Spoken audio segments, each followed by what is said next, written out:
quote this on me. There is no way the Orioles or Red Sox make the playoffs this season. Yeah, yeah. There's no way. There's no way. For me, I gotta build a snowman. I don't think all Mavs fans look into the stats like I do. I'm mixing names, swapping pitchers' names, and everyone today. So thanks for catching. I've given up on Drew Lock. I think you trade him. I set the bar really low at the NBA predictions. How are we talking about the Thunder in a MLB preview? I have no idea. That's a perfect name. What you said, name brand players.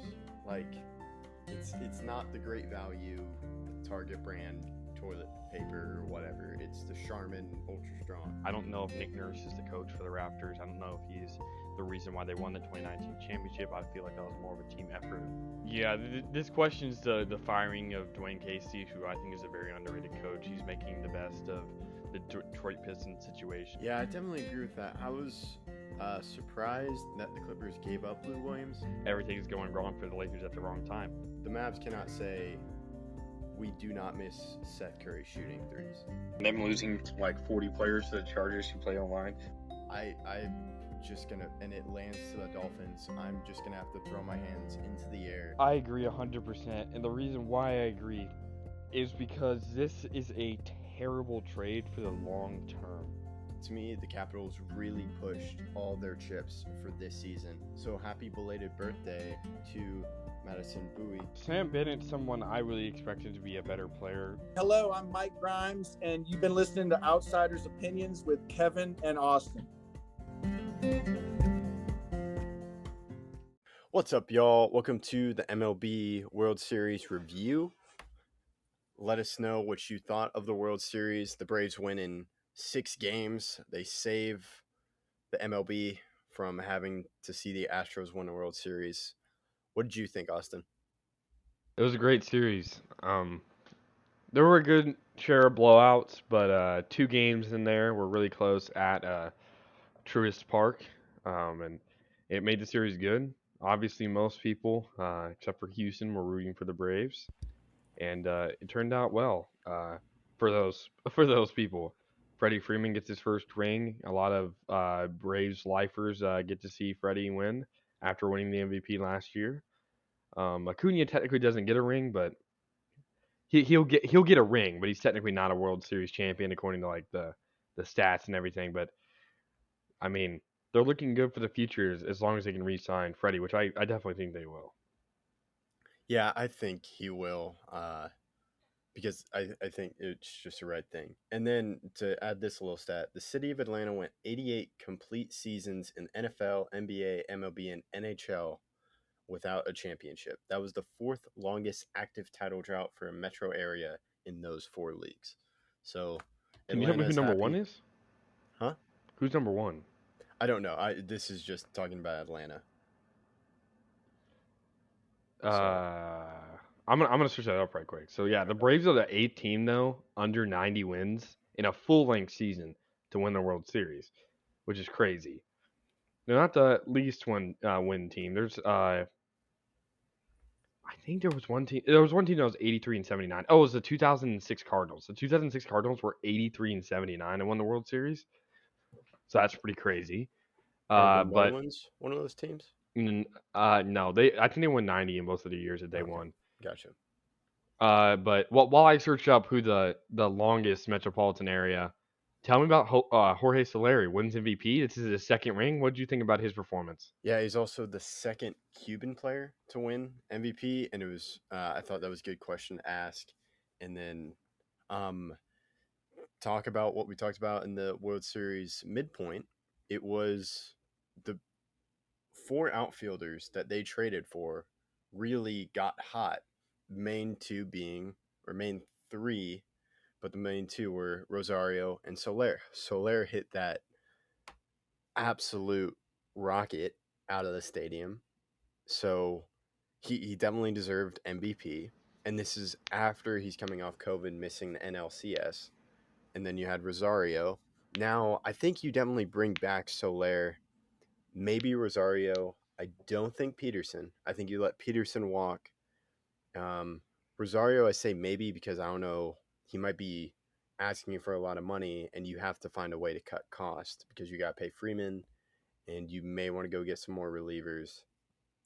Maybe a starting pitcher, even though Soroka's hopefully coming back and Morton will be back for the season. So I think you let Rosario walk because he may be asking for a lot more money. But it's great because it just shows how good their GM was in picking the players. As Soler was only batting 198 when he was traded from the Royals to the Braves, and then he got hot with them. So, did you figure out that stat? I did. So this one did a little bit differently. Instead of doing combined years, this one just does years. The longest is not the Chargers, the San Diego. So they had the San Diego Clippers there for a short time. The San Diego Rockets were there for a short time. Obviously, the Chargers were there for a while. Also, for a brief stint, they had the Golden State Warriors were in San Diego. So the crazy thing is, San Diego's never going to break that streak. They had a team, and it's 55 years strong, and it will never, unless the team goes there, it'll obviously stay. I'm going to say second place too because this one actually has a team, and it's Buffalo. Buffalo has the Sabres and the Bills. They used to have the Buffalo Braves, who were turned into the Clippers, and the Buffalo Bison, who turned into the Atlanta Hawks. But they have not won one since the Bills won an AFL championship back in 1965. So they had the Sabres, who were off to a hot start in the NHL. They had the Bills, who are one of the favorites right now to win the Super Bowl. So that's the longest current streak, 53 years with 0 sports championships in any major league. Interesting. So, also another thing is a lot of Cubs players were on this. Jorge Soler, Peterson, Smiley, Chavez. Chavez was also a Ranger, and then Gore. I'll let you talk more about Gore, Austin. Well, yeah, so Gore technically won a championship last year with the Dodgers. He was on the roster, but he was not on the World Series roster, and he didn't play a postseason game, so technically they do not count him as a World Series champion. However, this is different. Not only did he play a postseason game, he played against the Brewers back in the NLDS, but he was also on the World Series 26-man roster. So anyone on the roster is a World Series champion, and this is the second time he's done that. Back in 2015, he wasn't on the roster for the Royals during the World Series. However, he had played multiple games during that run, so he got awarded a ring. And then he played a major role during the 2014 Royals team that made it to the World Series. So this is his 4th World Series appearance if you include the Dodgers in it, where he could have run a ring, and he won technically 3 of them. Really, he's won 2. So multi-time champion now. Same thing with Jorge Soler. Same thing with Jock Peterson. So those 3 guys right there have come from many different franchises. The Royals, the Cubs, and the Dodgers all come to the Braves and help a championship. And all of those 3 of those guys are outfielders. All 3 of those guys, when they play the field, are outfielders that were picked up this season, weren't with the Braves before this year, and had won a championship previously and won a championship now in Atlanta. So a lot of people are winning their second rings as outfielders with the Braves, which really makes you think maybe the GM should get an award. Yeah, the GM for the Braves has really done a lot. Now, a lot could change depending on the decisions he makes in the offseason with what he decides to add, who he decides to let go. As you do have Acuna coming back, and then Ozuna is, I think they're just going to let go of Ozuna and then replace him as they should let go of Ozuna, and then bring back Duvall, maybe, definitely Soler, and just retool the outfield. But let's go to the Astros. I think this kind of signals the end of the Astros because you had Springer leave before this season to join the Blue Jays. I think Correa leaves. And then the main 2 guys left are Bregman and Altuve. I think Altuve stays. Maybe Bregman leaves in the future. I see this as the end of the 2017 squad. Verlander and Greinke are also free agents.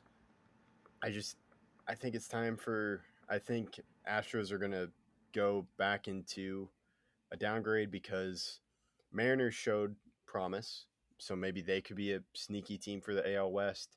Athletics, they lost their manager, but I kind of hope Washington gets a new job after being the 3rd head coach with the Braves if he wants to become a manager again. And I know a lot of people have him linking going to the Athletics, and then maybe the Angels if Trout and Otani are healthy, and if they get some other pitcher. So maybe that's a sneaky team to like go after Greinke or Verlander, because I know Verlander's coming off injury, so I don't know, and because of his age, so I don't know if a team wants to take a chance on him. What are your thoughts, Austin? Yeah, I agree with you. This was it. We had him in our World Series or bust, and we meant it. So, I mean, this is really it. I would not be surprised necessarily if the Astros don't even make the playoffs next year. Uh,